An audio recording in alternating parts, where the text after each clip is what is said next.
Mga kaibigan at mga kababayan, napakamapanganib po na paniniwala yan. Dahil nilalabag po ng paniniwalang iyan ang mga pahayag ng ating Panginoong Diyos na nakasulat po sa Isaias 45:5, Isaias 46:9 at 43:10. Mabuti po ay basahin po natin ang mga nabanggit na mga talata. Ganito po ang ating mababasa. Ako si Yahweh. Ako lamang ang Diyos at wala nang iba. Palalakasin kita bagamat ako'y di mo pa kilala. Inyong alalahanin ang mga dating bagay ng una, sapagkat ako'y Diyos at walang iba liban sa akin. Ako'y Diyos at walang gaya ko. Israel, ikaw ang saksi ko. Hinirang kita upang maging lingkod ko, upang makilala mo ako at manalig ka sa akin. Walang ibang Diyos na una sa akin, ni mayroon pa mang iba na darating. Mga dili po naming mga televiewers, napakaliwanag po ang nakasulat sa Biblia na sinabi ng ating Panginoong Diyos. Ang pahayag po niya, ako lamang ang Diyos at wala nang iba.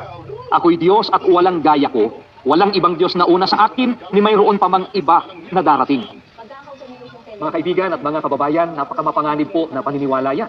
Dahil nilalabag po ng paniniwalang iyan ang mga pahayag ng ating Panginoong Diyos